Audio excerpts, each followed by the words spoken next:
CPM സംസ്ഥാന secretary MV Govindan ഇന്ന് news 18 കേരളത്തോടൊപ്പം ചേരുകയാണ്. നമസ്കാരം മാഷെ. എന്തായാലും തെരഞ്ഞെടുപ്പ് ചൂടിലേക്ക് കടക്കാൻ പോവുകയാണ്. ആ സമയത്താണ് വളരെ പ്രധാനപ്പെട്ട ഒരു വിലയിരുത്തൽ CPM നടത്തിയിരിക്കുന്നത്. അതായത് സംസ്ഥാനത്ത് ഒരു ഭരണവിരുദ്ധ വികാരമൊന്നുമില്ല. തെരഞ്ഞെടുപ്പിൽ സ്വാഭാവികമായിട്ടും ഒരു മൂന്നാം LDF സർക്കാർ വരാൻ പോകുന്നുവെന്ന്. എന്താണ് ഇത്തരം ഒരു ആത്മവിശ്വാസത്തിന് കാരണം ഇത്ര വലിയ തോൽവിക്കിടയിലും? അത്ര വലിയ തോൽവിയായിട്ടില്ല എന്നുള്ളതാണ്. കേരളത്തിൽ യഥാർത്ഥത്തിൽ ഞങ്ങൾ സൂക്ഷ്മമായിട്ട് പരിശോധിച്ച് നോക്കിയപ്പോൾ 7 ജില്ലാ പഞ്ചായത്തിൽ ഇടതുപക്ഷ ജനാധിപത്യ മുന്നണിക്ക് ഇപ്പോഴും ഭൂരിപക്ഷമുണ്ട്. അങ്ങനെ ഏതാണ്ട് 60 നിയോജക മണ്ഡലങ്ങളിൽ 140 മണ്ഡലമാണല്ലോ ആകെയുള്ളത്. പിന്നെ ഞങ്ങൾ പരമ്പരാഗതമായി ജയിക്കുന്ന കുറേ മണ്ഡലങ്ങൾ ഇതിന് പുറമേയുണ്ട്. താൽക്കാലികമായിട്ടെങ്കിലും പിന്നോട്ടേക്ക് പോയിട്ടുണ്ടെങ്കിലും ഞങ്ങൾ എല്ലാ കാലത്തും ജയിച്ചുകൊണ്ടിരിക്കുന്ന നിരവധി മണ്ഡലങ്ങൾ ഇതിന് പുറമേയുണ്ട്. അപ്പോൾ സ്വാഭാവികമായിട്ട് ഇടതുപക്ഷ ജനാധിപത്യ മുന്നണിക്ക് ഭരണവിരുദ്ധ വികാരം കൂടിയില്ല എന്ന് ഞങ്ങൾ പറയുന്നില്ല, കനുകോല് പറഞ്ഞാണ്. പക്ഷെ 100-ൽ നിന്നാണ് 60-ലേക്ക് പോയത്. അത് കുഴപ്പമില്ല. ആ 110-ലേക്ക് പോകാനാണ് ഉദ്ദേശിക്കുന്നത്. അതെങ്ങനെ 100-ൽ നിന്ന് 60-ലേക്ക് പോയിട്ട് വെറും 2 മാസം കൊണ്ട് അത് 2 മാസം വേണമെന്നില്ല, 2 മാസം തന്നെ വേണ്ട അതിലേക്ക് എത്താൻ. കാരണം പാർലമെന്ററി പ്രവർത്തനം എന്ന് പറയുന്നത് പാർലമെന്റ് തെരഞ്ഞെടുപ്പിന്റെ ഭാഗമായിട്ടുള്ളതും അസംബ്ലി തെരഞ്ഞെടുപ്പിന്റെ ഭാഗമായിട്ടുള്ളതും തദ്ദേശ സ്വയംഭരണ സ്ഥാപനങ്ങളിലേക്കുള്ള ഇലക്ഷന്റെ ഭാഗമായിട്ടുള്ളതും ഒക്കെ വ്യത്യാസമാണ്. ഇപ്പോൾ പാർലമെന്റിൽ നിന്ന് എത്രയോ മാറിയല്ലോ. പക്ഷേ തദ്ദേശ തെരഞ്ഞെടുപ്പിന്റെ അതേ ഒരു പാറ്റേൺ തന്നെ, ഏകദേശ പാറ്റേൺ തന്നെ നിയമസഭാ തെരഞ്ഞെടുപ്പിലും കാണാറുണ്ട്. മറ്റൊരു കാര്യം എന്ന് പറയുന്നത് ജനങ്ങൾ ചിന്തിച്ചാണ് വോട്ട് ചെയ്തിരിക്കുന്നത്. അപ്പോൾ ഈ ജനങ്ങളെ മുഖവിലേക്ക് എടുക്കാത്ത ഒരു പ്രതികരണമായി പോയില്ലേ ഇവിടെ ഭരണവിരുദ്ധ വികാരമില്ല? അതല്ലാതെ മറ്റെന്ത് കാരണമാണുള്ളത്? ജനങ്ങൾ കൃത്യമായിട്ട് ഞങ്ങളും അവരുമായിട്ട് സംവേദിച്ചിട്ടുണ്ട്. കഴിഞ്ഞ 5-10 ദിവസക്കാലം ഞങ്ങളെല്ലാം മുഴുവൻ പാർട്ടി പ്രവർത്തകരും നേതാക്കളും അതുപോലെ തന്നെ പാർട്ടി ലോക്കൽ കമ്മിറ്റി മെമ്പർമാർ ഉൾപ്പെടെയുള്ളവരെല്ലാം ഈ കേരളത്തിലെ മുഴുവൻ വീടുകളിലും കയറിയായിരുന്നല്ലോ. 90 ലക്ഷം വീടുണ്ട്. ആ വീടുകളിൽ കയറിക്കൊണ്ടിരിക്കുകയായിരുന്നല്ലോ. ആ കയറിയതിന്റെ അനുഭവത്തിന്റെ വെളിച്ചത്തിലാണല്ലോ ഞങ്ങൾ പറഞ്ഞത്. അതായത് കേരളത്തിലെ ഇടതുപക്ഷ ജനാധിപത്യ മുന്നണി ഗവൺമെന്റിനെതിരായി അടിസ്ഥാനപരമായ ഒരു വൈകാരിക വിരോധവും കേരളത്തിലെ ജനങ്ങൾക്ക് പ്രകടമായ രീതിയിലില്ല. പിന്നെ എന്താ ഞാൻ പറയുന്നത് മാത്രമല്ല, ഞാൻ പറയുമ്പോൾ നിങ്ങൾക്ക് CPM പറയുന്നത് തോന്നുള്ളൂ. കനുകോല് പറഞ്ഞല്ലോ, അതല്ലേ വയനാട് സമ്മേളനത്തിൽ അവർ തന്നെ ഭയങ്കരമായ തർക്കത്തിലേക്ക് പോയത്. കനുകോല് സിദ്ധാന്തത്തിന്റെ ഭാഗമായിട്ട് അദ്ദേഹം പരിശോധിച്ച് നോക്കിയപ്പോൾ അദ്ദേഹം പറഞ്ഞു, നിങ്ങൾ പറയുന്ന ഈ ഗവൺമെന്റ് വിരുദ്ധ വികാരമൊന്നും കേരളത്തിലില്ല. എങ്കിലും ഒരു 85 സീറ്റ് വരെ കനുകൂലവും പറഞ്ഞിട്ടുണ്ട്. കനുകോല് പിന്നെ അത് പറയാതിരിക്കാൻ പറ്റില്ല. പിന്നെ കനുകൂലാവൂ. പിന്നെ അവരെ 85 എല്ലാം പറഞ്ഞുകൊണ്ടിരിക്കും. ആ 85 എല്ലാം കൃത്യമായിട്ട് മാറും. കേരളത്തെ സംബന്ധിച്ചിടത്തോളം ഞങ്ങൾക്ക് ഒരു ഉത്കണ്ഠയില്ല. അത് തെറ്റിദ്ധരുത്തേണ്ട ഒരു ആവശ്യമില്ല. ഇടതുപക്ഷ ജനാധിപത്യ മുന്നണി തെറ്റിദ്ധരുത്തുക, ഇതാ തെറ്റിദ്ധരുത്തല്. അവർക്കിടയിലേക്ക് കൊണ്ടുവന്ന വാർത്ത ഏറ്റവും പ്രധാനമായത് ഞങ്ങൾക്കെതിരായിട്ടുള്ള വാർത്തകളാണ്. നിങ്ങളെല്ലാം കൂടി ചേർന്ന് ഉൽപ്പാദിപ്പിച്ച ആശയം അതാണ്. അതിനെ ഫലപ്രദമായിട്ട് മറുപടി പറയാൻ കഴിഞ്ഞ സ്ഥലത്ത് ജയിച്ചു ഞങ്ങൾ. അതിനെ ഫലപ്രദമായിട്ട് മറുപടി പറയാൻ പറ്റാത്ത സ്ഥലങ്ങളിലെ സംഘടനാ ദൗർബല്യം കൂടി ഉപയോഗിച്ചുകൊണ്ടാണ് യഥാർത്ഥത്തിൽ UDFന് അല്പം മുൻകൈ കിട്ടിയത്. അല്ലാണ്ട് ഒരു മുൻകൈ ആർക്കും. CPMനെതിരെ പ്രചാരണം നടത്തുക, LDFനെതിരെ പ്രചാരണം നടത്തുക എന്നൊക്കെ പറഞ്ഞാൽ ഇത്രയും സംഘടനാ സംവിധാനമുള്ള പാർട്ടിയും മുന്നണിയുമാണ്. അത് ജനങ്ങൾ സ്വയം തീരുമാനിച്ച അല്ലെങ്കിൽ അവർക്ക് അനുഭവഭേദ്യമായ കുറെ കാര്യങ്ങൾ ഇല്ലേ, അത് അവർക്ക് കിട്ടിയില്ല. അനുഭവഭേദ്യമായ കാര്യങ്ങൾ മാത്രമല്ല, ജനങ്ങൾക്ക് അവരുടെ മനസ്സിലേക്ക് എത്തിച്ചിട്ടുള്ള തെറ്റായ വാർത്തകളാണ്. ഇത് കള്ളപ്രചാരണമായിരുന്നു. പക്ഷേ സർക്കാരിന്റെ ഭരണ നേട്ടങ്ങൾ ജനങ്ങളിലേക്ക് എത്തിക്കാതിരിക്കാൻ ഒരിക്കലും മാധ്യമങ്ങൾക്ക് കഴിയും. അവർക്ക് സ്വയം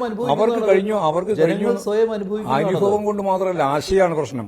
നിങ്ങൾ ഉൽപ്പാദിപ്പിക്കുന്ന ഒരു ആശയമുണ്ട്. ആ ആശയം കമ്മ്യൂണിസ്റ്റ് വിരുദ്ധമാണ്. ലോകത്ത് ഒരു സ്ഥലത്തും ഇല്ലാതത്ര കമ്മ്യൂണിസ്റ്റ് വിരുദ്ധ ആശയങ്ങൾ നിർമ്മിക്കുന്ന അതിനുവേണ്ടിയുള്ള വാർത്തകൾ നിർമ്മിക്കുന്ന ഏറ്റവും പ്രധാനപ്പെട്ട ഒരു കേന്ദ്രം ലോകത്ത് കേരളമാണ്. പക്ഷെ അത് CPM എന്ന് പറയുന്നത് മാധ്യമങ്ങളുടെ പരിലാളനയിൽ വളർന്ന ഒരു പ്രസ്ഥാനമല്ലല്ലോ. ഒന്നുമല്ല. അത് മുഖ്യമന്ത്രി പിണറായി വിജയൻ തന്നെ 2005-ലാണെന്ന് പറഞ്ഞിട്ടുണ്ട്. ഇനി നാളെ ആവാനും സാധ്യതയില്ല. അപ്പോൾ പിന്നെ മാധ്യമങ്ങളാണ് തോൽപ്പിച്ചതെന്ന് പറയുമ്പോൾ അല്ല, മാധ്യമങ്ങൾ അന്നത്തെക്കാളും എത്രയോ പ്രകോപനപരമാണ്. അന്ന് യഥാർത്ഥത്തിൽ ഒരുപാട് ചാനലുകളും പത്രങ്ങളും എടുത്ത് പരിശോധിച്ച് നോക്കിയാൽ അതൊക്കെ നിഷ്പക്ഷതയുടെ ഒരു മുഖം മൂടിയെങ്കിലും അണിഞ്ഞിട്ടുണ്ടായിരുന്നു. ഇതിപ്പോഴ് ടാറ്റയും ബിർളയും അദാനിയും അംബാനിയും അതുപോലെ രാജീവ് ചന്ദ്രശേഖരൻ ഉൾപ്പെടെയുള്ള കുത്തക മുതലാളിമാരുടെ നേരിട്ടുള്ള നിയന്ത്രണത്തിൽ പ്രവർത്തിക്കുന്ന, അവർക്ക് വേണ്ടി ആശയം രൂപീകരിക്കുന്ന, ആശയ പരിസരം രൂപപ്പെടുത്താൻ വേണ്ടി ബോധപൂർവ്വം ഇടപെടുന്ന വാർത്താ ശൃംഖലകളാണ് ഈ കേരളത്തിലുള്ളത്. അതുകൊണ്ടാണ് ഞാൻ പറഞ്ഞത്, ലോകത്ത് ഇതുപോലെ കമ്മ്യൂണിസ്റ്റ് വിരുദ്ധ പ്രചാരവേല നടത്തുന്ന ഒരു കേന്ദ്രം ഭൂമുഖത്ത് വേറെ ഇല്ല എന്ന് പറയുന്നത് അതുകൊണ്ടാണ്, വെറുതെ പറഞ്ഞതല്ല, അതിശക്തിമത്താണ്. അതാണ് കാര്യം. സർക്കാർ വിരുദ്ധ വാർത്തകൾ എപ്പോഴും മാധ്യമങ്ങൾ നൽകുന്നതാണ്. ഇപ്പോൾ ഉമ്മൻചാണ്ടി ഭരിച്ചുകൊണ്ടിരുന്ന സമയത്ത് അദ്ദേഹത്തിനെതിരെ ദൂരം വാർത്തകൾ ഉണ്ടായിരുന്നു. അതിന്റെ ഗുണം കിട്ടിയത് CPM-നും LDF-നും പറയുമ്പോൾ ആർക്ക് ഉമ്മൻചാണ്ടി ഭരിച്ചുകൊണ്ടിരുന്ന സമയത്ത് എത്രത്തോളം വാർത്തകൾ അദ്ദേഹത്തിനെതിരെ വന്നിരുന്നു. അത് അത് വാർത്തകൾ മാത്രമല്ല, അത് അന്നത്തെ ഏറ്റവും പ്രധാനപ്പെട്ട ചർച്ച ചെയ്യപ്പെട്ട വിഷയങ്ങളായിരുന്നല്ലോ. ഇന്നും അങ്ങനെ ഇതിപ്പോ ഒരു വിഷയമില്ല, നിങ്ങൾ ഉണ്ടാക്കുന്ന വിഷയമാണ്. ഇപ്പൊ സ്വർണ്ണക്കൊള്ള എന്ന് പറഞ്ഞ വിഷയമാണ്. ആരാ കൊള്ളേന് ഉത്തരവാദി? സ്വർണ്ണക്കൊള്ള എന്ന് പറയുന്നത് LDF-ന്റെ ഭരണ സമയത്താണ് അവിടെ സ്വർണ്ണക്കൊള്ള. അതിന് മുമ്പെയോ? അതിന് മുമ്പത്തെ ഒരു തെളിവും വന്നിട്ടില്ല. തെളിവ് വന്നുകൊണ്ടിരിക്കുകയാണല്ലോ. ഏത് തെളിവില്ലാതെ? കുടിമരം മാറ്റിയതിന് തെളിവില്ലേ? വാജിവാഹനത്തിന്റെ തെളിവില്ലേ? ഇത് തെളിവുള്ളൂ. എന്ത് തെളിവാണുള്ളത്? ഇത് വേറെന്താ? 500 പവൻ. 500 പവനൊന്നും ഇത് അത്ര കിലോ അല്ലേ വാജിവാഹനം? അത്ര കിലോ. 2019 17 തുടങ്ങും. അത് ഭരണസമിതി അവിടെ നിങ്ങൾ ഈരടി അടിച്ച് പാസാക്കിയല്ലോ, പാടിയല്ലോ. പോറ്റിയെ കയറ്റി ധാരാളപ്പ അയ്യപ്പ എന്ന് പറഞ്ഞിട്ട് പറഞ്ഞല്ലോ. അപ്പോഴാണല്ലോ പിന്നെ കോൺഗ്രസ് ആണ് കയറി പറഞ്ഞതെന്ന് പറഞ്ഞ പോലെ പിന്നെ ചർച്ചയില്ലാതായി പോയത്. അസംബ്ലിയിലും ചർച്ചയില്ല, നിങ്ങൾക്ക് മാധ്യമത്തിന് ഇപ്പോൾ ചർച്ചയില്ല. BJPയും കൂടി അതിൻ്റെ അകത്ത് ഭാഗമായി വന്നു. കാരണം ഏറ്റവും പ്രധാനപ്പെട്ട പ്രതിയായിട്ട് അവിടെ തന്ത്രി കൂടി വന്നതോടുകൂടി BJPക്ക് മുണ്ടാട്ടില്ല, BJPക്കും മുണ്ടാട്ടില്ല, ഇപ്പോൾ കോൺഗ്രസിനും മുണ്ടാട്ടില്ല, ആർക്കും തന്ത്രി BJPയിലാണ്. പിന്നെ ആരാ? തന്ത്രി BJPക്കാരനാണോ? അദ്ദേഹം തന്നെയല്ലേ അവിടെയല്ലേ ഇവർ നേരെ പോയത്. തന്ത്രി വരുമ്പോഴും ഈ തന്ത്രി ഇപ്പല്ലല്ലോ വന്നത്, അന്ന് മുതലേ തുടങ്ങിയിട്ടുണ്ടല്ലോ. KC വേണുഗോപാലിന്റെ ഗവൺമെന്റിന്റെ മന്ത്രിയായിരിക്കുന്ന ഘട്ടം മുതൽ തുടങ്ങിയതായത്. ആ തുടങ്ങിയ മുഴുവൻ അന്വേഷണം നടക്കട്ടെ. അന്വേഷണത്തിന് ആരെയാ കുഴപ്പമുള്ളത്? ഞങ്ങൾ അന്ന് പറഞ്ഞത് ഇന്ന് പറഞ്ഞത് ഒരേപോലെയാണ്. കോൺഗ്രസ് മാറ്റി, BJP മാറ്റി, അത്രേ വ്യത്യാസമുള്ളൂ. അതാണ് കള്ളപ്രചാരവേലയാണ്. ആ കള്ളപ്രചാരവേല നിങ്ങൾ ഉൾപ്പെടെ നടത്തിയിട്ടുള്ള കള്ളപ്രചാരവേലയെ കുറെ ആളുകൾ മുഖവിലക്കെടുത്തിട്ടുണ്ട്. ആ മുഖവിലക്കെടുത്തവരോട് ഞങ്ങളിപ്പോൾ സംസാരിക്കുമ്പോൾ അവർക്ക് കാര്യങ്ങൾ ബോധ്യമാവുന്നുണ്ട്. അതാ പ്രശ്നം. അപ്പോൾ ഈ പത്മകുമാറും വാസുവും ഒന്നും ഇതിൽ ഉൾപ്പെട്ടിട്ടില്ല എന്നാണോ? അപ്പൊ വരട്ടെ, ചാർജ് വരട്ടെ, അപ്പൊ നോക്കാം എത്രയാ ഉൾപ്പെട്ടിട്ടുള്ളത്. പക്ഷെ അങ്ങനെ നേരത്തെ ഞങ്ങൾ ഒരു നേതാവിനെയും സംരക്ഷിക്കുന്ന ഒരാളെ സംരക്ഷിക്കൂല, ഇനിയും സംരക്ഷിക്കൂല. ഒരു നേതാവിനെയും സംരക്ഷിക്കുന്ന പ്രശ്നം CPM-നില്ല. നടപടിയില്ല. എന്ത് നടപടി? അല്ല, അവർക്കെതിരെ അന്വേഷണം. അല്ല, എന്ത് നടപടി എടുക്കണ്ടേ? പാർട്ടി അംഗമാണല്ലോ. പാർട്ടി അംഗമാണ്. അത് സംബന്ധിച്ച് നമ്മൾ നടപടി എന്ന് പറഞ്ഞല്ലോ. ഞാൻ തന്നെയല്ലേ പറഞ്ഞത്. 3 കാര്യം ഞാൻ പറഞ്ഞു. എന്ന് നടപടി എടുക്കും? നടപടി എടുക്കാം. നിങ്ങൾ നോക്കേണ്ട കാര്യമില്ല. അതിന് വരട്ടെ, അത് ചാർജ് വരട്ടെ, അന്നേരല്ലേ പറയാൻ പറ്റുള്ളൂ. ഇപ്പൊ എങ്ങനെയാ നിങ്ങൾ ആകാശത്ത് നോക്കിയില്ല നടപടി എടുക്കുക? പാർട്ടിക്ക് അങ്ങനെ നടപടി എടുക്കാൻ പറ്റില്ല. ചാർജ് ഷീറ്റ് ഇല്ലാതെ പറ്റില്ല. എന്താണ് ഇവരുടെ മേലെ കുറ്റം ആരോപിച്ചിട്ടുള്ളത് എന്നെങ്കിലും ഞങ്ങൾക്ക് ബോധ്യമായാൽ മാത്രമേ നടപടി എടുക്കുള്ളൂ. അതെടുക്കും. അത് നിങ്ങളാരും ഷീറ്റ് വേണ്ട. നിങ്ങൾ പറഞ്ഞു എന്നുള്ളത് കൊണ്ട് നടപടി എടുക്കും ചെയ്യില്ല. അത് ഞാൻ നേരത്തെ പറഞ്ഞിട്ടുണ്ട്. തെരഞ്ഞെടുപ്പിന്റെ ഘട്ടത്തിൽ നിങ്ങൾ പറഞ്ഞു നടപടി എടുക്കാതിന്റെ ഭാഗമായിട്ടുള്ള വലിയ പ്രശ്നമാണ്. ഞാൻ പറഞ്ഞു ഈ പാർട്ടി സഹിച്ചോളാം. ഞങ്ങളെ സംബന്ധിച്ചിടത്തോളം ഇതിനൊക്കെ കൃത്യമായ നിലപാടുണ്ട്. ആ നിലപാട് വെച്ചിട്ടേ നടപടി എടുക്കുള്ളൂ. ഞാൻ പറഞ്ഞ 3 കാര്യമാണ്. അന്നും പറഞ്ഞത് അതാണ്, ഇന്നും പറഞ്ഞത് അത് തന്നെയാണ്, നാളെ അത് തന്നെയാണ് പറയാം. ഒന്നിതാണ്, അയ്യപ്പന്റെ ഒരു തരി സ്വർണം നഷ്ടപ്പെടാൻ പാടില്ല. മുമ്പ് നഷ്ടപ്പെട്ടത് അത്രത്തോളം അന്നേരം വന്നിട്ടില്ല. ഇപ്പോഴാണല്ലോ ഈ വാജിവാഹനൊക്കെ ഇങ്ങനെ 10 കിലോ ആണ്, അത് സ്വർണ്ണം ഉൾപ്പെടെയുള്ള ലോകങ്ങൾ കൂടിച്ചേർന്നതാണെന്നൊക്കെ വരുന്നത് ഇപ്പോഴാണല്ലോ. അതുപോലെ തന്നെ അവിടെ ആ കൊടിമരം തന്നെ മാറ്റേണ്ടുന്ന കാര്യമില്ല എന്നാണല്ലോ ഇപ്പം പറഞ്ഞു വന്നിട്ടുള്ളത്. കൊടിമരത്തിന് ചെതല് പിടിച്ചു എന്നാണ് പറയുന്നത്. അപ്പോൾ നോക്കുമ്പോൾ സിമെന്റ് തറയായിരുന്നല്ലോ, പിന്നെ ചെമര് പിടിക്കേണ്ട കാര്യം ഉണ്ടായിരുന്നില്ലല്ലോ. അപ്പോൾ ബോധപൂർവ്വമാണ് തന്ത്രി ഉൾപ്പെടെ എല്ലാവരും ചേർത്ത് നടത്തിയിട്ടുള്ള ഒരു പദ്ധതിയാണ്. 17 ഇടപാടിനെ വളരെ ലഘുവായിട്ടാണ് കാണുന്നത്. ഞാൻ ഇത് എത്ര പവനാ?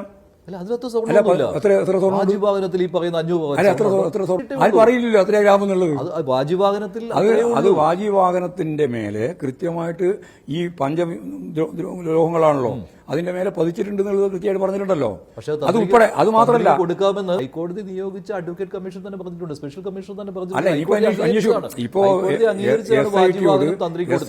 കൊടുക്കാൻ പറ്റില്ല, ഒരു തരത്തിലും കൊടുക്കാൻ പാടില്ല. നിങ്ങളെല്ലാം കൂടി ചേർന്ന്, അതായത് മാധ്യമങ്ങളെല്ലാം, അതൊന്നും ഒരു കാര്യം നഷ്ടപ്പെടാൻ പാടില്ല. ഉറപ്പല്ല. എന്താ സംശയമുള്ള കാര്യം?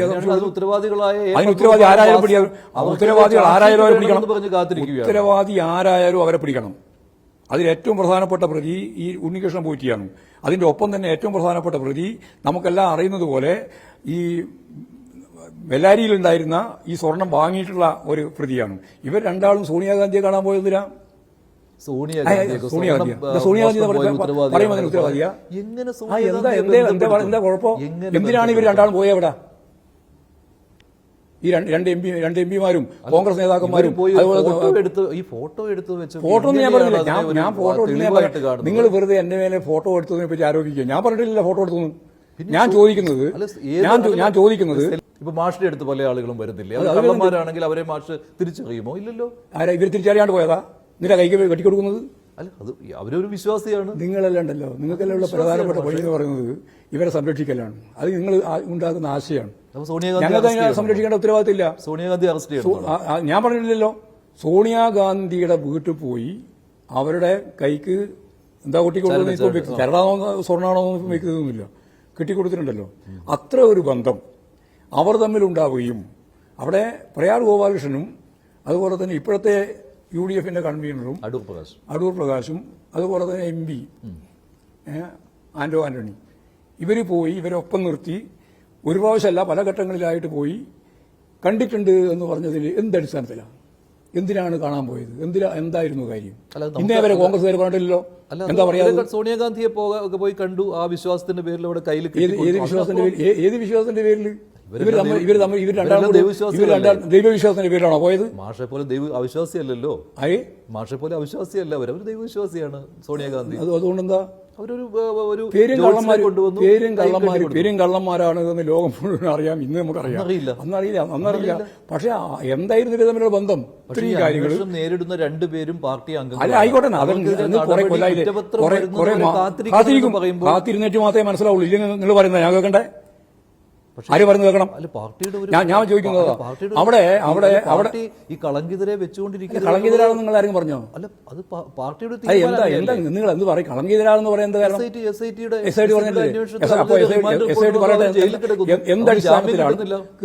എന്തടിസ്ഥാനത്തിലാണ് ഇവരെ അറസ്റ്റ് ചെയ്തത് എന്നുള്ളതിന് കൃത്യമായിട്ടുള്ള തെളിവ് കിട്ടണമെങ്കിൽ അവർ ചാർജ് ഷീറ്റിന്റെ ഭാഗമായിട്ട് എന്താണ് ഇവരുടെ കുറ്റം എന്ന് പറയണം. അത് പറയുന്നത് വരെ അവരുടെ പേരിൽ വേറെ എന്തെങ്കിലും നടപടി എടുക്കാൻ ഞങ്ങൾ ഉദ്ദേശിക്കുന്നില്ല. അതിപ്പം ഞാൻ പറഞ്ഞില്ല. ചാർജ് ഷീറ്റ് വന്നാൽ ഉറപ്പായിട്ട് നടപടി എടുക്കും. അതിന്റെ സംശയമുള്ള പണ്ടേ പറഞ്ഞല്ലോ നടപടി എടുക്കും. മറ്റേ പാട്ടെല്ലാം എല്ലാവർക്കും മനസ്സിലായല്ലോ. ആരാ കയറ്റി അയ്യപ്പ എന്നുള്ളതെല്ലാം മനസ്സിലായല്ലോ ഇപ്പൊ കയറ്റിതാരെന്ന്. അതുകൊണ്ട് പണ്ടത്തെ പോലെ തദ്ദേശ സ്വയംഭരണ സ്ഥാപനത്തിന്റെ തെരഞ്ഞെടുപ്പിന്റെ ഘട്ടത്തിൽ ഞങ്ങൾക്കെതിരായിട്ട് നടത്തിയിട്ടുള്ള ഈ കള്ളപ്രചാര വേല ഇപ്രാവശ്യം യേശൂല എന്ന കാര്യത്തിന് യാതൊരു സംശയമില്ല. പറയാൻ ധൈര്യമില്ല കോൺഗ്രസിനും BJPക്കും. ഞങ്ങൾക്കാണെങ്കിൽ പറയാൻ നല്ല ധൈര്യമുണ്ട് താനും. അപ്പൊ തോപ്പിച്ചത് ഇത് തന്നെയായിരുന്നു. അതുകൂടിയാണ്. അതെല്ലാം കുടിച്ചതെന്ന് പറയണ്ട. പക്ഷെ എങ്കിലും ഭരണവിരുദ്ധ വികാരം ഒരു സമ്മതമില്ല. എവിടെയില്ല, ഉണ്ടായിട്ടില്ല. സമ്മതിക്കേണ്ട കാര്യം എന്താ? അങ്ങനെ ഒരു വികാരം ഉണ്ടായിട്ടില്ല. പക്ഷെ ഒരു അമിതമായ ആത്മവിശ്വാസം ഉണ്ടായിരുന്നു ആ സമയത്ത്. അതുണ്ടായിരുന്നു. ഞങ്ങൾ ജയിക്കാൻ പോകണം, ഒമ്പിച്ച രീതിയിൽ ജയിക്കാൻ പോകണമെന്നുള്ളത്. കാരണം ഈ പെൻഷനും എല്ലാം വർദ്ധിപ്പിച്ചു, ആനുകൂല്യങ്ങളെല്ലാം കൂടി ചേർത്ത് വന്നപ്പോൾ ഒരു 1.5 കോടിയോളം ആൾക്ക് പുതിയ ആനുകൂല്യം കിട്ടിയല്ലോ. അതൊക്കെ വന്നപ്പോൾ ഞങ്ങളുടെ പ്രവർത്തകർ ഉൾപ്പെടെ നല്ല ആത്മവിശ്വാസം ഉണ്ടായിരുന്നു. ആത്മവിശ്വാസം മാത്രമല്ല, കുറച്ചധികം അമിത ആത്മവിശ്വാസം തന്നെ ഉണ്ടായിരുന്നു എന്ന് ഞങ്ങൾ മനസ്സിലാക്കിയിട്ടുണ്ട്. അതൊക്കെ നമ്മൾ തിരുത്തും. ആത്മവിശ്വാസമെല്ലാം തിരുത്തും, നല്ലപോലെ തിരുത്തും. മാത്രമല്ല, ഞങ്ങൾ ഫലപ്രദമായിട്ട് ഈ പറയുന്ന കള്ളപ്രചാര വേലയെ അഭിമുഖീകരിക്കുന്നതിന് വേണ്ടി ഞങ്ങൾ നാക്കാണല്ലോ നമ്മുടെ ആകെ കരുത്ത്. നിങ്ങൾക്ക് ഉള്ളതുപോലെ ന്യൂസ് 18 അതുപോലെ തന്നെ ഈ പറയുന്ന ഏഷ്യാനെറ്റും ഒന്നും നമുക്കില്ലല്ലോ. ഞങ്ങളുള്ളത് നമ്മളെ നാക്ക് തന്നെയാണ്. ആ നാക്ക് ഫലപ്രദമായിട്ട് ഈ തെരഞ്ഞെടുപ്പിന്റെ ഭാഗമായിട്ട് ഞങ്ങൾ പൂർണ്ണമായിട്ട് ഉപയോഗിക്കും. പക്ഷെ ആ നാക്ക് പലപ്പോഴും പിഴയ്ക്കുന്നുമുണ്ട്. ആരെങ്കിലും പിഴച്ചത് നമുക്ക് പ്രശ്നമുള്ള കാര്യമല്ല. അതൊന്നും പാർട്ടിന്റെ മേലെ വെച്ച് കാണണ്ട. പാർട്ടിക്ക് വ്യക്തമായ കാഴ്ചപ്പാടുണ്ട്. ആ കാഴ്ചപ്പാട് വെച്ചിട്ട് പാർട്ടി പോകും. അല്ലാണ്ട് ആരെങ്കിലും ഇന്നയാൾ പറഞ്ഞിരിക്കുന്നു അന്നാൾ പറഞ്ഞില്ല എന്ന് പറഞ്ഞിട്ടില്ല. അതുകൊണ്ട് അതൊന്നും അതിലൊന്നും നടക്കണ്ട. മന്ത്രി സജി ചെറിയാൻ ആരായാലും അതേ പറഞ്ഞേ, പാർട്ടിക്ക് പാർട്ടി നിലപാടുണ്ട്. പാർട്ടി നിലപാട് വ്യക്തമാക്കിയിട്ടുണ്ട്. ആ നിലപാട് വെച്ചിട്ടാണ് പാർട്ടി പോവുക. അല്ലാണ്ട് അതിനകത്ത് ഏതെങ്കിലും ഒരാളെ പറ്റിയെടുത്ത് അത് അങ്ങനെയാണല്ലോ പറഞ്ഞത് എന്നൊന്നും പറയണ്ട. അല്ല, ഇപ്പോൾ UDFും കോൺഗ്രസും ഒക്കെ തെറ്റായ പ്രചാരണങ്ങൾ നടത്തിയെന്ന് മാഷ് പറഞ്ഞു. അതൊക്കെ ജനം അതിൽ ഏറ്റവും പ്രധാനപ്പെട്ടത് മാധ്യമങ്ങൾ അന്ന് വിശ്വസിച്ചു അവരെ. പക്ഷേ തിരുത്തും, കാരണം എല്ലാവരും വിശ്വസിച്ചു ഞാൻ പറഞ്ഞില്ല. ഞങ്ങൾക്ക് സംഘടനാപരമായിട്ട് മറുപടി പറഞ്ഞ് ഫലപ്രദമായിട്ട് മുന്നോട്ടേക്ക് പോകാൻ കഴിഞ്ഞത് എവിടെയൊക്കെയോ അവിടെയൊക്കെ ഞങ്ങൾ ജയിച്ചിട്ടുണ്ട്. അത് മുസ്ലിം കേന്ദ്രത്തിലും ജയിച്ചിട്ടുണ്ട്, ക്രിസ്ത്യൻ കേന്ദ്രത്തിലും ജയിച്ചിട്ടുണ്ട്, ഹിന്ദു കേന്ദ്രത്തിലും ജയിച്ചിട്ടുണ്ട്. അങ്ങനെ അല്ലാത്ത പല കേന്ദ്രങ്ങളിലും ഞങ്ങൾ തോറ്റിട്ടുണ്ട്. ആ തോറ്റതിനെ പറ്റി ഞങ്ങൾ നന്നായിട്ട് പഠിച്ചിട്ടുണ്ട്. ആ പഠിച്ചതിന്റെ സ്ഥാനത്ത് ഞങ്ങൾ വർക്ക് ചെയ്യാൻ പോവുകയാണ്. അത്രയേ ഉള്ളൂ. പക്ഷേ ഇപ്പോൾ മറ്റൊരു പ്രചാരണം കോൺഗ്രസിനും UDFിനും എതിരെ CPM നടത്തുകയാണ്. എന്നത് UDFും കോൺഗ്രസുമാണ് ഏറ്റവും കൂടുതൽ വർഗീയത പറയുന്നത്. പറയേണ്ടതല്ലേ, അവരെ ചേർന്നിരിക്കല്ലേ. കോൺഗ്രസ് അല്ലേ വർഗീയതയുടെ ഏറ്റവും പ്രധാനപ്പെട്ട വക്താവിനെ ഒപ്പം ചേർത്തിട്ടുള്ളത്. ജമാഅത്തെ ഇസ്ലാമിയെ ചേർന്നുകൊണ്ടല്ലേ കോൺഗ്രസ് പറഞ്ഞത്. അതാ ഞാൻ പറഞ്ഞത്. കോൺഗ്രസ് പറഞ്ഞതൊന്നുമല്ല നോക്കേണ്ടത്. കോൺഗ്രസിന്റെ ഒപ്പം ആരൊക്കെയാ? ലീഗ് മാത്രമാണോ? ജമാഅത്തെ ഇസ്ലാമിനെ കേരള കോൺഗ്രസ് ഉണ്ട്. ജമാഅത്തെ ഇസ്ലാമി അല്ലോ ഏറ്റവും പ്രധാനപ്പെട്ട പ്രബലമായ വിഭാഗം. ഈ ജമാഅത്തെ ഇസ്ലാമി എന്ന് പറഞ്ഞാൽ കേരളത്തിൽ എന്ത് പ്രാധാന്യം, എത്ര പ്രാധാന്യം ഉണ്ടെന്നുള്ളതല്ല എന്റെ രാഷ്ട്രീയ പ്രശ്നം. അല്ല മുസ്ലിം ലീഗിന്റെ എന്തിനാണ് അവരുടെ വില കൂട്ടുന്നത്? CPM ഈ നാഴികയ്ക്ക് 40 വട്ടം ജമാഅത്തെ ഇസ്ലാമി എന്ന പേര് പറഞ്ഞ് എന്തിനാണ് അവരുടെ വില കൂട്ടുന്നത്? അല്ല, നിങ്ങൾക്ക് എന്താ ഇത്ര വലിയ താല്പര്യം? അവർ എന്ത് ജമാഅത്ത് ഇസ്ലാമി എന്ന് പറയുന്നത് നിങ്ങൾക്ക് എന്താ ഇത്ര വിഷമം? അല്ല, അവർക്ക് എന്ത് പ്രാധാന്യമാണ്? അതാ ഞാൻ പറഞ്ഞത്, പ്രാധാന്യമുണ്ട്. ചെറിയ പ്രാധാന്യമല്ല, വളരെ കൂടിയ പ്രാധാന്യമാണ്. എന്താ കാരണം വെച്ചാൽ വർഗീയതയാണ് അതിന്റെ ഏറ്റവും പ്രധാനപ്പെട്ട മുഖമുദ്ര. കേരളത്തിലെ ജനങ്ങളുടെ ജീവിതത്തിൽ മതനിരപേക്ഷ ഉള്ളടക്കത്തെ തകർക്കുന്ന വർഗീയത ഏറ്റവും ശക്തിയായിട്ട് അവതരിപ്പിക്കുന്ന ന്യൂനപക്ഷ വർഗീയതയുടെ വക്താവാണ് ജമാഅത്ത് ഇസ്ലാമി. അതിന് വർഗീയത ഇല്ല എന്ന് പറഞ്ഞുകൊണ്ട് ഒപ്പം കൂട്ടിയതാണ് VD സതീശൻ. വർഗീയത ഉണ്ട് എന്ന് അദ്ദേഹം തന്നെ കൃത്യമായിട്ട് ഇപ്പോൾ പറഞ്ഞിരിക്കുക 2000 മുമ്പ്. എന്നിട്ടും മാറ്റാൻ തയ്യാറില്ല. എന്നിട്ട് അവരെയും കൂട്ടിച്ചേർത്ത് കൊണ്ടുപോകുന്ന തന്നെയാണ് പോകുന്നത്. ഞങ്ങൾ കൂട്ടിച്ചേർക്കുമെന്ന് തന്നെയാണ് ലീഗ് പറഞ്ഞത്. ജമാഅത്തെ ഇസ്ലാമി ആയിരിക്കും കേരളത്തിന്റെ ആഭ്യന്തര. അതെ, ഞാൻ പറഞ്ഞില്ല, അതിനെപ്പറ്റിയൊന്നും ചർച്ച ചെയ്യേണ്ട കാര്യമില്ല. ഞങ്ങൾ കൃത്യമായിട്ട് നിലപാടാണ് സ്വീകരിക്കുന്നത്. മതനിരപേക്ഷതയ്ക്ക് വേണ്ടി ഇന്ത്യയിൽ പൊരുതുന്ന ഏറ്റവും പ്രധാനപ്പെട്ട പാർട്ടി CPM ആണ്. ആ CPM-നെ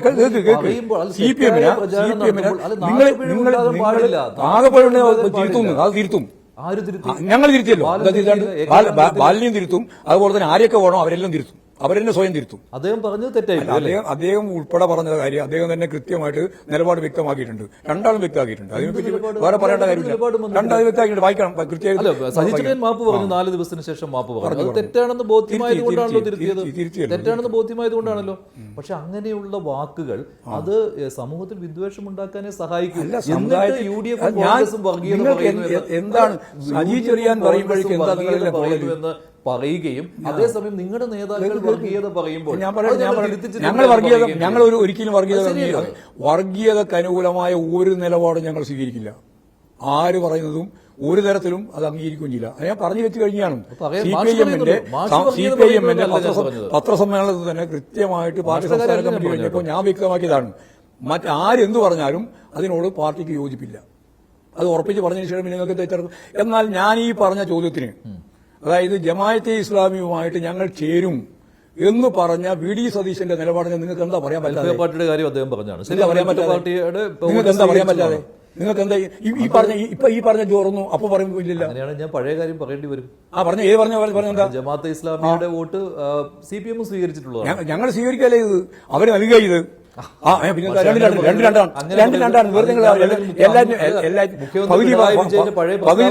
പ്രസ്താവന നോക്കിക്കൊന്നു. അതായത് ഞങ്ങൾ ഇല്ലാണ്ടിരിക്കുമ്പോ പരിഭ്രാന്തരാവുകയായിരുന്നു മറുപക്ഷം. വോട്ട് ചെയ്തു ജമാഅത്തെ ഇസ്ലാമി. അപ്പോൾ വർഗീയതയില്ല. അല്ലല്ല, UDF വെൽഫെയർ പാർട്ടിയെ കൂടെ കൂട്ടുമ്പോൾ അത് അതേയല്ല. നിങ്ങൾ പറയുന്നത് ഇക്വേഷൻ തെറ്റാണ് നിങ്ങൾ പറഞ്ഞുകൊണ്ടിരിക്കുന്നത്. ഞാൻ പറയുന്നത് അത് ഇത്രയേ ഉള്ളൂ. ഒരു ഘട്ടത്തിൽ ജമാഅത്തെ ഇസ്ലാമി എടുത്ത നിലപാട് CPIM-ന്റെ അല്ലെങ്കിൽ ഇടതുപക്ഷ ജനാധിപത്യ മുന്നണിയുടെ സ്ഥാനാർത്ഥികളിൽ ഒരാളെ അയാൾക്ക് നമ്മുടെ പിന്തുണ, UDF-ന്റെ 4 ആൾക്ക് പിന്തുണ, 2 ആൾക്ക് ലീഗിന്റെ പിന്തുണ, ഇതായിരുന്നു അവരുടെ നിലപാട്. ആ നിലപാട് എങ്ങനെ ഐക്യമുന്നണിയാകുക? ഒരേ തെരഞ്ഞെടുപ്പിൽ വ്യത്യസ്ത വിഭാഗത്തിൽപ്പെട്ട വ്യത്യസ്ത ആളുകൾക്ക് പിന്തുണ പ്രഖ്യാപിച്ചുകൊണ്ട് വോട്ട് ചെയ്തു എന്നാണ് അവർ പറയുന്നത്. ഇതാ നിലപാട്. വേണ്ടെന്ന് പറഞ്ഞില്ല. അതിന് വേണ്ടെന്ന് പറയേണ്ട കാര്യം വർഗീയവാദികൾ ആരുടെയും വോട്ട് കൊണ്ടാ ഞങ്ങൾ പറഞ്ഞില്ലല്ലോ. ഈ പഠിത്ത കാലൊന്നും പാടില്ല. വർഗീയവാദികളുടെ വോട്ട് ആകാമെന്നാണോ? പക്ഷേ അല്ല, വർഗീയവാദികൾക്ക് വോട്ടുണ്ടോ? ഇത് വർഗീയവാദികൾക്ക് വോട്ടുണ്ടോ? ജമാഅത്തെ ഇസ്ലാമി വർഗീയവാദിയാണോ? ആ, വർഗീയവാദിയാണ്. അപ്പൊ അവരല്ലേ വോട്ട് ചെയ്തത്? അതെ, അവരല്ലേ വോട്ട് തരാമെന്ന്. ആ വോട്ട് പറയണ്ടായിരുന്നു. അതെ, അത് UDF-ഉം പറഞ്ഞിട്ടില്ല, ലീഗും പറഞ്ഞില്ല, ഞങ്ങളും പറഞ്ഞില്ല. അത്ര പറഞ്ഞാൽ മതി. അത് പറയാൻ നിങ്ങൾക്ക് ധൈര്യമില്ല. അല്ല, UDF ലീഗും കോൺഗ്രസും അല്ല CPM. അല്ല, CPM നമ്മൾ തന്നെയാണ്, വേറെ പാർട്ടി തന്നെയാണ്. CPM മതനിരപേക്ഷ മതനിരപേക്ഷക്കെതിരാ നിങ്ങളുടെ ഭാഷയിൽ അവരോ? അല്ല, അവര് വർഗീയവാദികളെ കൂട്ടുപിടിക്കും. അവർക്ക് വർഗീയവാദികളെ കൂട്ടുപിടിക്കുന്ന ജനാധിപത്യ പാർട്ടിയാവാം. അങ്ങനെയാ? അപ്പൊ CPM-നാകാമെന്നോ?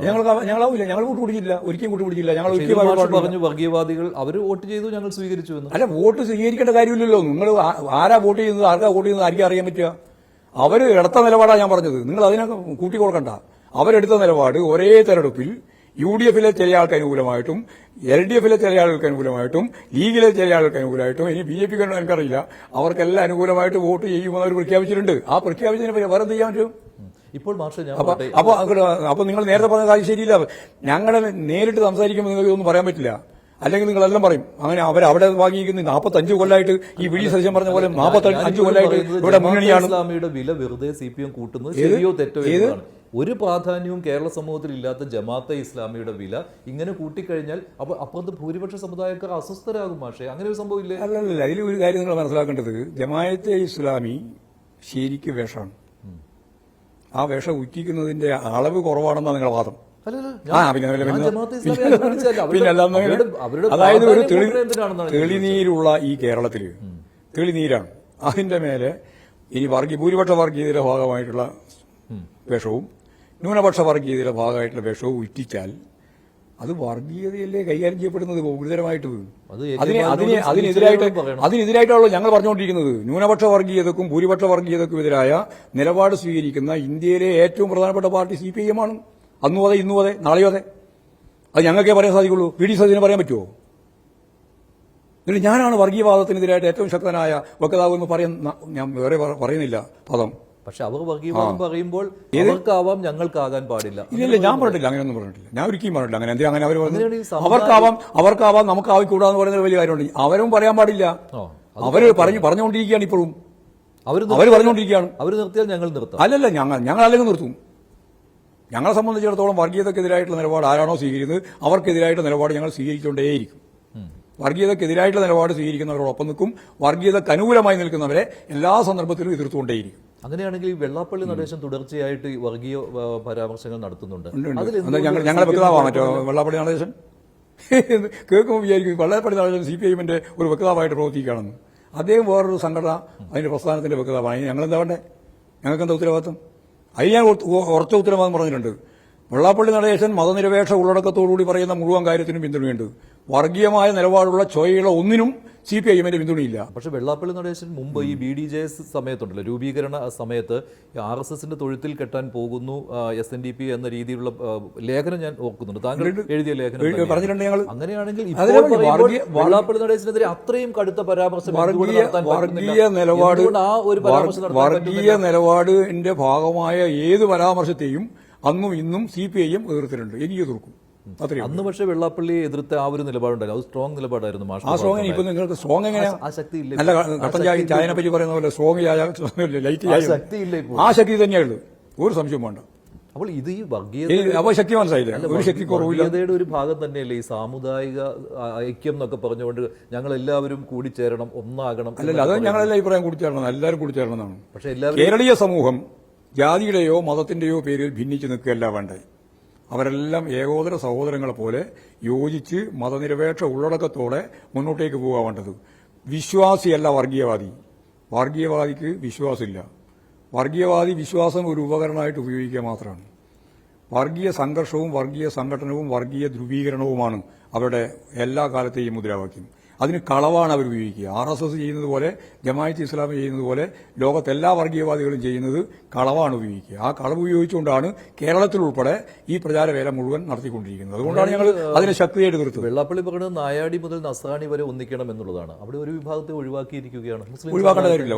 ഒരു വിഭാഗത്തെയും ഒഴിവാക്കാൻ പാടില്ല. മുസ്ലിം ഉൾപ്പെടെ, ഹിന്ദു ഉൾപ്പെടെ, ക്രിസ്ത്യാനി ഉൾപ്പെടെ എല്ലാ സാമുദായിക ജനവിഭാഗങ്ങൾ ഉൾപ്പെടെ എല്ലാവരും ചേർന്ന് മുന്നോട്ടേക്ക് പോകുന്ന ഇന്ത്യയിലെ ഏറ്റവും പ്രധാനപ്പെട്ട കേരളം. വർഗീയ കലാപം 10 വർഷക്കാലമായി നടക്കാതെ ഇന്ത്യയിലെ ഏത് സംസ്ഥാനം കേരളമാണ്. ആ വർഗീയ കലാപം നടത്താതിരിക്കുന്നതിന് വേണ്ടി നിശ്ചയദാർഢ്യത്തോടുകൂടി പ്രവർത്തിച്ച ഒരു ഗവൺമെന്റാണ് കേരളത്തിലുള്ളത്. അതിന്റെ മെറിറ്റിലാണ് ഞാനും നിങ്ങളൊക്കെ ഈ കേരളത്തിന്റെ മതനിരപേക്ഷതയെ പറ്റി പറഞ്ഞുകൊണ്ടിരിക്കുന്നത്. നമ്മളത് കണ്ടതുമാണ്. പക്ഷെ ആ സമയത്താണ് ഇനി UDF വന്നു കഴിഞ്ഞാൽ ഇതാ വർഗീയ കലാപം ഉണ്ടാകാൻ പോകുന്നു, മാറാട് ഉണ്ടാകാൻ പോകുന്നു എന്നൊക്കെ പറഞ്ഞ് ഇവിടെ വിദ്വേഷം ഉണ്ടാക്കാനുള്ള ശ്രമം ഉണ്ടാക്കേണ്ട കാര്യമില്ല. അതാണ് ഇവിടെ ഉണ്ടായത്. കൃത്യമായിട്ട് നിങ്ങൾ ഉണ്ടാക്കിയ ഇതെല്ലാം ചരിത്രത്തിന്റെ ഭാഗമായിട്ട് പറയുന്നില്ല. എന്താ വലിയ കുഴപ്പം? ഉള്ളത് പറഞ്ഞതുകൊണ്ട് എന്താ കുഴപ്പം? ചരിത്രത്തെ ഓർമ്മിപ്പിച്ചാൽ എന്താ കുഴപ്പം? മഹാത്മാഗാന്ധിയെ കൊന്നത് ഗോഡ്സെയാണെന്നും ഗോഡ്സെയുടെ ഒപ്പമുള്ള പ്രതിയാണ് സവാർക്കർ എന്നും പറഞ്ഞാൽ ചരിത്രത്തിന്റെ ഭാഗമല്ലേ? അതെന്താ കുഴപ്പമോ? ഇപ്പൊ പറഞ്ഞാൽ സവർക്കറാണല്ലോ ഇപ്പോഴത്തെ ഏറ്റവും പ്രധാനപ്പെട്ട മാറാട് കലാപം. നമ്മളിങ്ങനെ ഓരോ തവണയും വരാൻ പോകുന്നു. അതായത് മാറാട് കലാപം ഉൾപ്പെടെ ഈ കേരളത്തിന്റെ ചരിത്രത്തിലെ കറുത്ത അധ്യായങ്ങളാണ്. ഈ അധ്യായങ്ങളൊക്കെ ഉണ്ടായത് UDFന്റെ കാലത്താണ് നിങ്ങൾ കണ്ടോളണം. ആ കാലത്തുണ്ടായ ഈ സംഭവങ്ങൾ ചരിത്രത്തിന്റെ ഭാഗമായിട്ട് അയവിറക്കുന്നതിൽ എന്താ കുഴപ്പമെന്നാണ് ഞാൻ ചോദിക്കുന്നത്. അതെന്താ കേൾക്കുമ്പോൾ നിങ്ങൾക്ക് വിഷമം ഉണ്ടാവും? ബാലൻ പറഞ്ഞത് തെറ്റില്ല. അത് ഞാൻ പറഞ്ഞില്ല. നേരത്തെ പറഞ്ഞില്ല അതിന് ഉത്തരം. ഈ ചരിത്രത്തെ നിങ്ങൾ മനസ്സിലാക്കുന്നതിൽ എന്താ കുഴപ്പമെന്നാണ് ഞാൻ ചോദിച്ചത്. പക്ഷേ അന്ന് ഇത് നമ്മൾ ഈ മുറിവ് ഉണക്കിയത് LDF ഉം UDF ഉം ഒരുമിച്ച് നിന്നുകൊണ്ടാണ്. അത് ഓർക്കുന്നുണ്ടാവുമല്ലോ എങ്ങനെ ഈ മാറാട് കലാപത്തിന്റെ മുറിവ് ഉണക്കുന്നതിൽ LDF ഉം UDF ഉം അന്ന് ഒരുമിച്ച് നിന്നിരുന്നു. അല്ല, എല്ലാ UDF-നെ എതിർക്കുന്നതിന് മാറാട് കലാപം വീണ്ടും സമൂഹത്തിലേക്ക് ഒരു വിദ്വേഷം ഇട്ടുകൊടുക്കുകയാണ് ചെയ്യുന്നത്. ഒരു വിദ്വേഷം ഇട്ടുകൊടുക്കണം. അപ്പോൾ നിങ്ങൾക്ക് ഭയങ്കരമായ വിദ്വേഷം RSSുമായിട്ടും BJP-ആയിട്ട് സമാസം അങ്ങോട്ടും ഇങ്ങോട്ടും ചേരുന്നതിൽ നിങ്ങൾക്ക് യാതൊരു വിഷമവും തോന്നുന്നില്ലല്ലോ. കോൺഗ്രസിന്റെ ഈ തിരുവനന്തപുരം കോർപ്പറേഷൻ ഉൾപ്പെടെ 41 ഡിവിഷനിലാണല്ലോ കോൺഗ്രസിന്റെ 1000 വോട്ട് കുറഞ്ഞു പോയത്. അവിടെയാണല്ലോ BJP ജയിച്ചത് 41 ഇവിടെയാണല്ലോ ഇവിടെ ഏറ്റവും പ്രധാനം LDF-ന്റെ ഭരണക്കോട്ടത്തിനുള്ള വിലയിരുത്തലല്ലേ ഒരു വിലയിരുത്തലല്ല.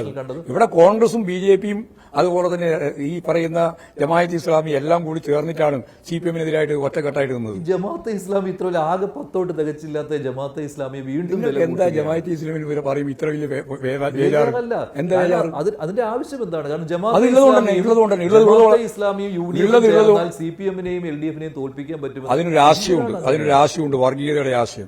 ഈ വർഗീയതയുടെ ആശയത്തിന്റെ പിന്നിലാണ് ഇപ്പോൾ ലീഗ് ഉൾപ്പെടെ ജമാഅത്തെ ഇസ്ലാമിയുടെ വർഗീയ ആശയത്തിന് നല്ല സ്വാധീനം ചെലുത്താൻ കഴിഞ്ഞ ഷാഫി ഉൾപ്പെടെയുള്ളവരുണ്ടല്ലോ. അവരെല്ലാം ചേർന്നിട്ടുള്ള ഒരു വർഗീയ കൂട്ടുകെട്ടിന്റെ ശക്തിയാണിപ്പോൾ പ്രകടിപ്പിച്ചുകൊണ്ടിരിക്കുന്നത്. വർഗീയ കൂട്ടുകെട്ടിന്റെ ശക്തിയാണിപ്പോൾ അവരെല്ലാം പ്രകടിപ്പിച്ചുകൊണ്ടിരിക്കുന്നത്. മതമാണ് സത്യം. ഇത് ഒരു രാഷ്ട്രീയ പാർട്ടി പറയുന്നതല്ല, പറയാൻ പാടുള്ളതല്ല, മതനിരപേക്ഷ ഉള്ളടക്കമുള്ള സമൂഹത്തിൽ പറയാൻ പറ്റുന്നതല്ല. അപ്പോൾ ശുദ്ധ അസംബന്ധം പറഞ്ഞുകൊണ്ടിരിക്കുകയാണ് വർഗീയതയുടെ ഭാഗമായിട്ട്. ആ ആശയം രൂപപ്പെടുത്തുന്നത് ജമാഅത്തെ ഇസ്ലാമിയാണ്. അതിന്റെ പിന്നിലാണ് പിൻപറ്റിയാണ് ലീഗ് ഉൾപ്പെടെ പ്രവർത്തിച്ചുകൊണ്ടിരിക്കുന്നത്. ഒപ്പം PD സതീശനും കോൺഗ്രസും. അത് പറയുന്നതിൽ നിങ്ങൾക്ക് ഇത്ര വിഷമമുണ്ടാവേണ്ട കാര്യം. ഈ CPM ആചാര്യന്മാർ ഒരിക്കലും ഈ മത രാഷ്ട്രീയത്തിൽ ഇടപെടരുത്, മതമായിട്ട് ബന്ധപ്പെടുത്തരുതെന്ന് പറയാറുള്ളതാണ്. പക്ഷേ CPM നേതാക്കൾ താങ്കൾ ഉൾപ്പെടെ എപ്പോഴും ഈ മതകാര്യങ്ങൾ പറഞ്ഞുകൊണ്ടിരിക്കുകയല്ല, മതകാര്യങ്ങളിലേക്ക് ഇടപെട്ടുകൊണ്ടിരിക്കുന്ന വർഗീയതയാണ് പറഞ്ഞുകൊണ്ടിരിക്കുന്നത്. അല്ലാണ്ട് ഞങ്ങളല്ല പറഞ്ഞുകൊണ്ടിരിക്കുന്നത്. പക്ഷെ അത് ജനം വിശ്വസിച്ചത് ജനങ്ങൾ നല്ലപോലെ വിശ്വാസം. ജനങ്ങളെ ഞങ്ങൾ പഠിപ്പിച്ച് നോക്കിക്കോളും. അതുപോലെ പഠിക്കണ്ട നിങ്ങൾ പഠിപ്പിച്ച് തിരിച്ച ധാരണയുണ്ടല്ലോ, ആ ധാരണ ഞങ്ങൾ തിരുത്തിക്കോളും. CPM-ന് ഇല്ലാത്ത സംഘടനാ സംവിധാനം മാധ്യമങ്ങൾക്ക് എങ്ങനെയാണ്? അത് മാധ്യമങ്ങൾക്ക് സംഘടനാ സംവിധാനമല്ല, ആശയ സംവിധാനമാണ്. അത് നിങ്ങൾക്ക് മനസ്സിലായില്ല അല്ലേ? ഒരു ആശയം മനുഷ്യ മസ്തിഷ്കത്തിൽ അതും കൂടി പറഞ്ഞിട്ട് ഞാൻ പറയാം. ആശയം ഒരു മനുഷ്യന്റെ മസ്തിഷ്കത്തിലേക്ക് പ്രവേശിപ്പിക്കുന്ന ആശയമുണ്ടല്ലോ, ഈ ആശയത്തിന് കണ്ണി ചേർക്കാൻ സാധിച്ചാൽ ആ കണ്ണി ചേർക്കപ്പെട്ട ആശയം കേവലമായ ആശയമല്ല, അതൊരു ഭൗതിക ശക്തിയാണ്. ഒരു ഗണ്ണത്തിന്റെ കണക്കല്ല ഇത്. ഒരാശയം ഒരു ഭൗതിക ശക്തിയാണ്. അപ്പോൾ നിങ്ങളെല്ലാം കൂടി ഉണ്ടാക്കിയ ഈ പറയുന്ന CPM വിരുദ്ധത പിന്നെന്താ കമ്മ്യൂണിസ്റ്റ് വിരുദ്ധത. ആ കമ്മ്യൂണിസ്റ്റ് വിരുദ്ധ ആശയം ദശലക്ഷക്കണക്കിന് മനുഷ്യരിലേക്ക് എത്തിക്കുകയും അതിന് കണ്ണി ചേർക്കാൻ സാധിക്കുകയും ചെയ്താൽ അത് ഒരു ഭൗതിക ശക്തിയായിട്ട് നിലനിൽക്കുമെന്നുള്ളതാണ് മാർസം. അങ്ങനെയാണെങ്കിൽ അത് ഗൃഹസന്ദർശനത്തിൽ മാറാൻ പോകുന്നില്ല. ആ ആശയത്തെ ഞങ്ങൾ പ്രതിരോധിക്കും. അത് ആശയത്തെ പ്രതിരോധിക്കുന്ന ആശയമുണ്ടല്ലോ. അത് മറുമരുന്നുണ്ട്. അത് ഈ ആശയം തന്നെ എതിരായിട്ടുള്ള ആശയം. നിങ്ങൾ ഈ ആശയം തെറ്റാണ്, ഇത് വർഗീയവാദത്തിന്റെ നിലപാടുകളാണ്, വർഗീയ ആശയങ്ങളാണ്. ഈ ആശയത്തെ ഫലപ്രദമായി ജമാഅത്തെ ഇസ്ലാമിയുടെ കൂടെ കൂടുന്നു എന്ന് പറഞ്ഞുകൊണ്ട് തെറ്റായ മറ്റൊരു പ്രചാരണം. അല്ല തെറ്റായ ശരിയായ പ്രചാരണമല്ലേ? എന്ത് തെറ്റായി പോയത് എങ്ങനെയാ? ജമാഅത്തെ ഇസ്ലാമിയും കോൺഗ്രസും ലീഗും ചേരുന്നു എന്ന് പറയുന്നത് എങ്ങനെ തെറ്റാകുക? അതായിരിക്കും മുഖ്യ മുദ്രാവാക്യം അല്ലേ? ഇപ്പോൾ അതായിരിക്കുന്നില്ല, അതുകൂടി വരും. അതായിരിക്കും ഒന്നും പറയണ്ട. പക്ഷേ ജനങ്ങളുടെ ഉള്ളിലുള്ള ഒരു ആശയം എന്ന് പറഞ്ഞാൽ അവർ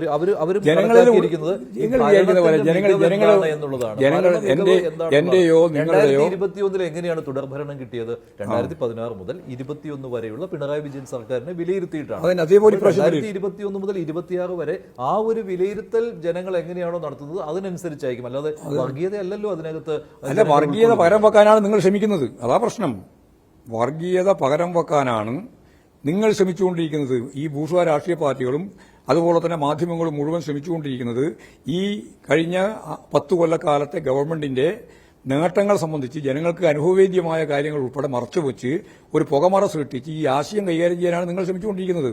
അതിനെ ഫലപ്രദമായിട്ട് പ്രതിരോധിച്ചുകൊണ്ട് ഞങ്ങൾ മുന്നോട്ടേക്ക് പോകും എന്ന് തന്നെയാണ് ഞങ്ങൾ തീരുമാനിച്ചത്. അത്രയേ ഉള്ളൂ കാര്യം. പക്ഷേ ശരിക്കും ഇത്രയും വലിയൊരു തോൽവി ഉണ്ടാവുന്ന സമയത്ത് ഇത്രയും വലിയ തോൽവിയോ നിങ്ങൾ കണക്കാക്കാൻ ഞങ്ങൾ കണ്ട ഒരു തോൽവിയുണ്ട്. അതിനപ്പുറത്ത് ഈ നേതൃത്വം തന്നെ മുന്നോട്ട് പോകുന്നതാണോ നല്ലത്? ഇതേ മുഖ്യമന്ത്രിയുടെ കീഴിൽ തന്നെ ഒരു ജനവിധിയിലേക്ക് പോവുക എന്നുള്ളത് തന്നെയാണ് ശരിയായ തീരുമാനം. ഒരു സംശയമില്ല, അതിലൊരു സംശയം വേണ്ട.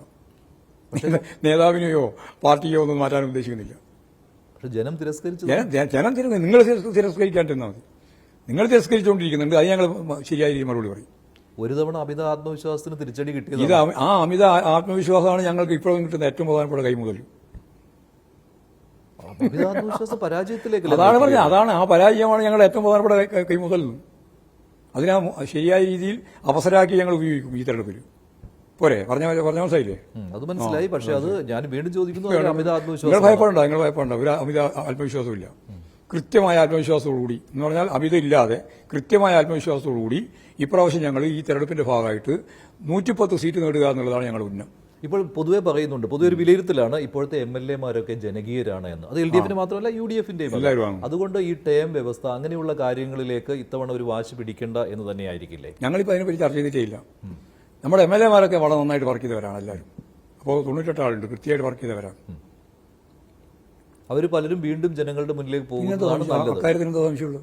അവർ പലരും വീണ്ടും തെരഞ്ഞെടുപ്പിലേക്ക് പോകും. അതിൽ ഈ 2 തവണ മത്സരിച്ച ആളുകൾ അത് ഞാൻ പറഞ്ഞു. നിങ്ങൾ ചോദിച്ചതുകൊണ്ട് മാത്രം ഉത്തരം മാറൂല്ലോ. അത് ഞങ്ങൾ തീരുമാനിച്ചില്ല. സ്ഥാനാർത്ഥി നിർണയം സംബന്ധിച്ച് ഇപ്പോൾ ചർച്ച ചെയ്തിട്ടേ ഇല്ല. അത് പിന്നെ ചർച്ച ചെയ്യണ്ട. അതിന് വലിയ പണിയുള്ള നമുക്ക് വലിയ പണിയുള്ള കാര്യമല്ല ഞങ്ങളെ സംബന്ധിച്ചിടത്തോളം. അവിടെയാണ് മുഖ്യമന്ത്രിയും അത് അവിടെ നിന്ന് വരുമോ ഇവിടെ നിന്ന് വരുമോ കേന്ദ്രത്തിൽ നിന്ന് ഇങ്ങോട്ട് കേട്ട് കൊണ്ടുവരുമോ എന്നുള്ള ചർച്ച അവരാ നടത്തേണ്ടത്. അതുകൊണ്ടാണ് പറഞ്ഞു മുണ്ടാൻ പാടില്ല. ഇനി രാഹുൽ ഗാന്ധി മുഖ്യമന്ത്രിയെ പറ്റി മുണ്ടാൻ പാടില്ല എന്ന് പറഞ്ഞിട്ടുണ്ട്. പക്ഷേ UDF ഇത്തവണ വളരെ ശ്രദ്ധാലുക്കളാണ്. കാരണം അവർക്ക് ഭരണം നഷ്ടപ്പെട്ടാൽ അവരുടെ ജീവൻ മരണ പോരാട്ടമാണ് ഇത്തവണ നടക്കാൻ പോകുന്നത്. അത് ഞങ്ങൾ നന്നായിട്ട് അറിയാം. അവരെ സംബന്ധിച്ചൊന്നും ജീവൻ മരണ പോരാട്ടമായത്. പക്ഷേ ഇപ്പോൾ ഈ ആത്മവിശ്വാസം താങ്കൾ പറഞ്ഞല്ലോ, ഈ തദ്ദേശ തെരഞ്ഞെടുപ്പ് കഴിഞ്ഞപ്പോൾ മറ്റൊരു കുഴപ്പം കൂടി CPM-ന് സംഭവിച്ചു. രക്തസാക്ഷി ഫണ്ട് തട്ടിപ്പിന്റെ ഒരു കാര്യം നിസ്സാരമല്ല മാഷേ. ഞങ്ങൾ ഒരു നയാ പൈസ വേറെ വെറുതെ വലിയ ചെറിയ പുണ്യം വലിയ ക്യാൻസറൊക്കെ നോക്കണ്ട. ഉള്ളത് പോലെ കാണണം. ഞങ്ങളെ സംബന്ധിച്ചിടത്തോളം ഒരു നയാ പൈസ രക്തസാക്ഷി ഫണ്ടിന്റെ ഭാഗമായിട്ട് അപഹരിക്കുന്ന ഒരു പ്രശ്നവും കമ്മ്യൂണിസ്റ്റ് പാർട്ടിയുടെ ഭാഗമായിട്ട് ഉണ്ടാവില്ല. വിശദീകരണം നൽകുന്നതിൽ ഞാനല്ലേ വിശദീകരണം നൽകുന്നത്? നിങ്ങൾക്ക് തർക്കം പിന്നെ ഞാനല്ലേ പറയുന്നു ഒരു നയാ പൈസയുടെ വ്യത്യാസം ഉണ്ടാവില്ല. അല്ല, പിരിച്ച ഫണ്ടിന്റെ കണക്ക് ജനങ്ങളുടെ മുന്നിൽ ബോധ്യപ്പെടുത്തേണ്ടതല്ലേ? ആർക്കാ തർക്കമുള്ളത് ബോധ്യപ്പെടുത്തുന്നതിൽ? പറഞ്ഞ ജനങ്ങളുടെ മുമ്പിൽ ബോധ്യപ്പെടുത്തുന്ന അങ്ങനെയല്ല അദ്ദേഹം പറഞ്ഞത്. പത്രക്കാരോട് പറയുന്നില്ല മാത്രമേ പറഞ്ഞിട്ടുള്ളൂ. ജനങ്ങളുടെ മുമ്പിൽ ബോധ്യപ്പെടുത്തുന്ന തന്നെയാണ് പറഞ്ഞത്. ഇനി അഥവാ അങ്ങനെ പറഞ്ഞിട്ടില്ലെങ്കിൽ ജനങ്ങളുടെ മുമ്പിൽ ബോധ്യപ്പെടുത്തും. പോരെ? അത് മറച്ചു വെക്കേണ്ട ആവശ്യമില്ല. ഒരു ആവശ്യമില്ല. എന്തിനും ഞങ്ങൾ മറച്ചു വെക്കേണ്ട കാര്യം? ഞങ്ങൾ ഫണ്ട് പിരിക്കുന്നത് മുഴുവൻ ജനങ്ങളോട് ഫണ്ട് പിരിക്കുന്നത്, അതെല്ലാം ജനങ്ങളോട് പറയുന്നില്ല. ഞങ്ങൾക്ക് യാതൊരു പ്രശ്നമില്ല. പക്ഷേ ഇവിടെ എന്ത് കുഴപ്പം പറ്റിയപ്പോൾ? ഒരു കുഴപ്പം പറ്റിയില്ല. ഞങ്ങൾ കൃത്യമായിട്ട് അതായത് ധനരാജ് ഫണ്ടുമായി ബന്ധപ്പെട്ട് മുഴുവൻ കാര്യങ്ങളും കൃത്യമായിട്ട് ജനങ്ങളോട് പറയുന്നതിൽ CPM-ന് യാതൊരു മടിയുമില്ല. അപ്പോൾ ഈ ഫണ്ടിന്റെ ഉൾപ്പെടെയുള്ള മുഴുവൻ കാര്യങ്ങളും പറയുന്നതിൽ ഞങ്ങൾക്ക് എന്താ കുഴപ്പം? ഇനി ഏരിയ കമ്മിറ്റിയുടെ ഫണ്ട്, ജില്ലാ കമ്മിറ്റിയുടെ ഫണ്ട്, സംസ്ഥാന കമ്മിറ്റിയുടെ ഫണ്ട് ഇതെല്ലാം IT-ക്കും അതുപോലെ തന്നെ ഇവർക്കെല്ലാം കൊടുക്കുന്നില്ലേ ഫണ്ട്? ഈ കുഞ്ഞികൃഷ്ണൻ പറഞ്ഞ കാര്യങ്ങൾ വലിയൊരു CPM-ലെ തന്നെ വലിയൊരു കൂട്ടം ആളുകൾ അവർ പരസ്യമായിട്ട് വരുന്നുണ്ട്. അത് വന്നോട്ടെ, അവർക്കെല്ലാം ബോധ്യപ്പെടുത്തി കൊടുക്കും ഞങ്ങൾ. അതിനൊന്നും നിങ്ങൾക്ക് സംശയം വേണ്ട. നിങ്ങൾ വല്ലാതെ രീതിയിൽ വിഷമിക്കേണ്ട കുഞ്ഞികൃഷ്ണന്റെ കാര്യം വെച്ചിട്ട്. സത്യം തുറന്നു പറഞ്ഞയാളെ നടപടിയെടുത്തു. സത്യമായിട്ട് കിടക്കുന്ന ആളുകൾക്കെതിരെ ഒരു നടപടിയുമില്ല. സ്വർണ്ണക്കൊള്ള അതെല്ലാം അങ്ങനെ പറഞ്ഞു. അത് കുറച്ചും കൂടി പറയും, 2 ദിവസം കൂടി പറയും. അതിലത്രേ അതിനുള്ള ആയുസുള്ളൂ. ഏതിന്? ഇതിനെല്ലാം ഈ പറഞ്ഞതിനല്ല. നിങ്ങളിപ്പം പറഞ്ഞ 2 കാര്യം ഉണ്ടല്ലോ, അതിനുള്ള ആയുസ് വളരെ കുറവാണ്. സ്വർണ്ണക്കൊള്ളയിൽ ചാർജ് വരട്ടെ, അന്നേരം നമ്മൾ തീരുമാനിക്കും. വരട്ടെ, പോരെ? എന്തായാലും അമിതമായ ആത്മവിശ്വാസം ഇത്തവണയും ഉണ്ട് മാഷ്. ഞങ്ങൾക്ക് അമിതമായ ആത്മവിശ്വാസമില്ല, ആത്മവിശ്വാസമുണ്ട്, ഉറച്ച വിശ്വാസമുണ്ട്. അടുത്ത പറഞ്ഞ 3 തവണ വരും. ഒരു കാര്യം കൂടി, ഇപ്പോൾ പത്മ അവാർഡുകൾ വന്നപ്പോൾ VS അച്യുതാനന്ദന് അവാർഡ് കൊടുത്തത് അത് സ്വീകരിക്കണോ വേണ്ടയോ എന്നുള്ള കാര്യത്തിൽ എന്തെങ്കിലും ഒരു ആശയക്കുഴപ്പം? ഒരു ആശയക്കുഴപ്പമില്ല. കാരണം VS അച്യുതാനന്ദൻ ജീവിച്ചിരിപ്പില്ല. അദ്ദേഹം മരിച്ചതിന് ശേഷമാണ് മരണാനന്തര ബഹുമതി എന്ന രീതിയിൽ കൊടുത്തത്. പിന്നെ അതിന്റെ ഉത്തരവാദിത്വം പറയാനുള്ളത് കുടുംബമാണ്. ആ കുടുംബത്തിന്റെ നിലപാടാണോ സ്വീകരിക്കുന്നത്, ആ സ്വീകരിക്കുന്ന നിലപാടിന്റെ ഒപ്പമാണ് ഞങ്ങൾ. അതാണ് പറഞ്ഞത്. നേരത്തെ CPM-ന്റെ സമുന്നത നേതാക്കൾ തിരസ്കരിച്ച കാര്യം അത് ഇപ്പോൾ അതും ഇതുമായിട്ട് കൂട്ടിക്കൊടുക്കേണ്ട കാര്യമില്ല. കാരണം അവർ ജീവിച്ചിരിക്കുമ്പോൾ അവർ തന്നെയാണ് തീരുമാനിക്കുകയാണല്ലോ. അത് EMS ആയാലും അതുപോലെ ജ്യോതിവാസു ആയാലും ബുദ്ധദേവ് ഭട്ടാചാര്യ ആയാലും സുർജിത്ത് ആയാലും അവരൊക്കെ തീരുമാനിച്ചതാണ്. അവർ ജീവിച്ചിരിക്കുമ്പോഴാണ് അത് കൊടുക്കാൻ ആലോചിച്ചത്. ഇതിപ്പോൾ ജീവിച്ചിരിക്കുന്നില്ല. അപ്പോൾ സ്വാഭാവികമായിട്ടും കുടുംബം എന്ന നിലപാടാണോ സ്വീകരിക്കുന്നത്, അതിന്റെ ഒപ്പമാണ് ഞങ്ങൾ നിലപാട് സ്വീകരിക്കുക. അത്രയേ ഉള്ളൂ. പക്ഷേ ജനറൽ സെക്രട്ടറി MA ബേബി പറഞ്ഞ മറ്റൊരു കാര്യമാണ്, വേറെ കാര്യം പറഞ്ഞില്ല. അദ്ദേഹം പറഞ്ഞത് ഈ കാര്യം തന്നെയാണ് VS അത് തിരസ്കരിച്ചേനെ എന്നാണ്. അല്ല, VS ഇല്ലല്ലോ. ഇല്ലാതെ കാര്യം വെറുതെ സാങ്കല്പികമായിട്ട് പറഞ്ഞിട്ട് വല്ല കാര്യമുണ്ടോ? VS ഇല്ലല്ലോ. അതിൽ കുടുംബവും സ്വീകരിക്കരുത് എന്നുള്ളൊരു ടോൺ വന്നിട്ടുണ്ട്. അല്ല, അതിൽ ഞങ്ങൾക്ക് ആ ടോണൊന്നുമില്ല. അത് അവരെ തീരുമാനിക്കണ്ടേ. കുടുംബം എന്താണോ തീരുമാനിക്കുന്നത് ആ തീരുമാനമാണ് ഞങ്ങൾ അംഗീകരിക്കുക. അത്രയേ ഉള്ളൂ ഇതിൽ. അത് വെറുതെ ആവശ്യമില്ലാതെ കൺഫ്യൂഷൻ ഒന്നും ഉണ്ടാക്കണ്ട. ശരി, എന്തായാലും ആത്മവിശ്വാസത്തോടു കൂടി തന്നെ തെരഞ്ഞെടുപ്പിനെ നേരിടുന്ന മാഷിന് എല്ലാ ആശംസകളും നേരുന്നു. നന്ദി.